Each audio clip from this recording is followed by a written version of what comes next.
अगर आप recent FIS flow data observe कर रहे हो, तो एक क्लियर पैटर्न नजर आता है। ओवरऑल मार्केट में फ्लोज मिक्स रहे, लेकिन मेटल और माइनिंग सेक्टर में एफआईएस ने नोटिसेबल बाइंग किया। अब सवाल ये है, एफआईएस मेटल और कमोडिटी में इतना इंटरेस्ट क्यों दिखा रहे हैं? इसका जवाब समझने के लिए हमें मेटल सेक्टर का इकोनॉमिक साइकिल समझना होगा। Remember, stock market is outcome of economic activity, so if you understand the fundamental of economics, doing investment with high conviction is very very easy. Metal एक सिक्लिकल सेक्टर है, ये defensive business नहीं है, ये stable और predictable earning growth वाला sector भी नहीं है। मेटल का performance directly global economic activities से लिंक होता है। जब ग्लोबल ग्रोथ एक्सेलरेट होती है, इंफ्रास्ट्रक्चर स्पेंडिंग बढ़ता है, मैन्युफैक्चरिंग एक्टिविटी स्ट्रांग होती है, पावर डिमांड इंक्रीज होता है, तब स्टील, कॉपर, एल्यूमिनियम जैसे मेटल्स का डिमांड बढ़ जाता है। लेकिन सप्लाई इमीडिएटली इंक्रीज नहीं हो सकता। It is very time consuming process. Mining project को डेवलप करने में काफी समय लगता है। Approvals, capital investment, production capacity, expansion सब ग्रेजुअल प्रोसेस होते हैं। इसलिए जब डिमांड तेजी से बढ़ता है और सप्लाई लिमिटेड होता है, तब मेटल प्राइसेस ऊपर जाते हैं। मेटल कंपनीज के कॉस्ट स्ट्रक्चर काफी हद तक फिक्स होते हैं।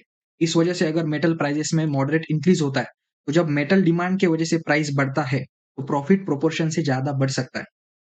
इसका ऑपरेटिंग लेवरेज मतलब इसको ऑपरेटिंग लेवरेज कहा जा सकता है। इसी ऑपरेटिंग लीवरेज के कारण मेटल्स इकोनॉमिक रिकवरी फेज में स्ट्रॉन्ग परफॉर्मेंस दिखा सकते हैं। अब ग्लोबल कॉन्टेक्स्ट पर ध्यान देते हैं, है ना? सबसे बड़ा फैक्टर है चाइना। चाइना दुनिया का सबसे बड़ा इंडस्ट्रियल मेटल कंज्यूमर है। अगर चाइना इंफ्रास्ट्रक्चर और कंस्ट्रक्शन एक्टिविटी को पुश करता है, तो मेटल डिमांड इंप्रूव होती है। अगर चाइना स्लो डाउन फेज करता है या स्लो डाउन फेज में जाता है, तो मेटल प्रेशर में आते हैं। हिस्ट्री भी इसी पैटर्न को सपोर्ट करता है। 2023 मतलब 2003 से 2017 के दौरान चाइना लेड इंफ्रास्ट्रक्चर बूम ने मेटल्स को स्ट्रॉन्ग रैली दी। 2008 फाइनेंशियल क्राइसिस के बाद मेटल कोलैप्स हुए और मेटल्स के जो प्राइसेस है वो शार्पली नीचे गिर गए। 2010 टू 11 जब स्टिमुलस के कारण या स्टिमुलस के बाद रिकवरी के फेज में मेटल्स ने स्ट्रॉन्ग रैली है वो दिखाई थी। अब 2014 से लेकर 2016 के पीरियड में ओवर सप्लाई और चाइना का स्लोडाउन ने मेटल्स को वीक किया था। 2020 और 21 में पोस्ट पैंडेमिक स्टिमुलस और सप्लाई डिसरप्शन के कारण मेटल्स फिर से स्ट्रॉन्ग हुए। ये साइकिल रिपीटेडली देखा गया है।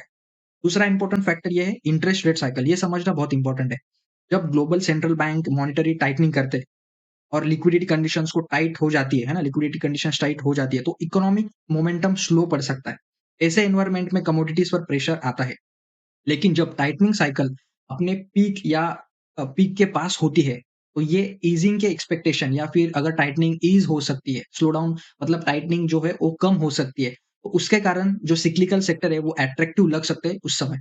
अब जो तीसरा फैक्टर है वो है यूएस डॉलर का, ये ध्यान से समझना। हिस्टोरिकली स्ट्रॉन्ग डॉलर का कमोडिटीज पर नेगेटिव इम्पैक्ट देखा गया है, तो कोरिलेशन है वो ध्यान से समझना। वीक डॉलर एनवायरनमेंट कमोडिटी के लिए सपोर्टिव हो सकता है। इसलिए जो इंस्टीट्यूशनल इन्वेस्टर्स है, तो डॉलर ट्रेंड को क्लोजली मॉनिटर करते हैं। अब चौथा और स्ट्रक्चरल जो फैक्टर है वो है एनर्जी ट्रांजिशन, जो अभी 2026-27 में बहुत इंपॉर्टेंट रोल प्ले करेगा। Electric vehicle, renewable energy, infrastructure, power grid expansion और डेटा सेंटर्स के लिए कॉपर और एल्यूमिनियम जैसे मेटल्स का डिमांड मीडियम टर्म में स्ट्रक्चरली सपोर्ट दे रहा है ना? या दे सकता है। ये शॉर्ट टर्म सेंटिमेंट नहीं बल्कि ग्रेजुअल शिफ्ट है, ये समझना बहुत इंपॉर्टेंट है। लेकिन ये भी समझना जरूरी है कि सब कमोडिटीज एक जैसे बिहेव नहीं करते।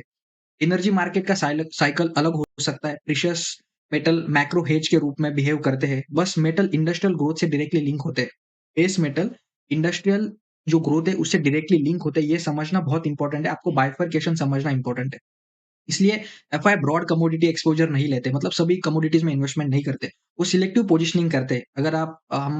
अगर हमें पूरा फ्रेमवर्क देखना है, एफआईज ने मेटल में बाइंग इसलिए करते हैं या किया है क्योंकि उन्हें लगता है कि कमोडिटी साइकिल का रिस्क रिवॉर्ड इक्वेशन इंप्रूव हो सकता है।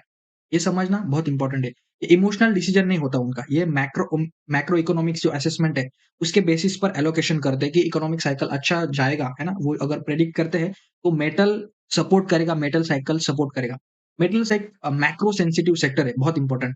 जब ग्लोबल ग्रोथ इंप्रूव होती है और लिक्विडिटी कंडीशन सपोर्टिव होती है, इंटरेस्ट रेट कम होते हैं, तो ये सेक्टर आउट परफॉर्म कर सकता है। ये समझना आपको बहुत इंपॉर्टेंट है। जब ग्रोथ स्लो डाउन या टाइटनिंग एनवायरनमेंट होता है या इंटरेस्ट रेट बढ़ने की संभावना होती है, तो ये सेक्टर प्रेशर में आता है। ये भी उतना ही समझना इंपॉर्टेंट है, कब हम इसे अवॉइड कर सकते हैं। एफआईज इस इकोनॉमिक साइकिल को समझकर अपनी पोजीशनिंग एडजस्ट करते हैं, ये आपको समझना है।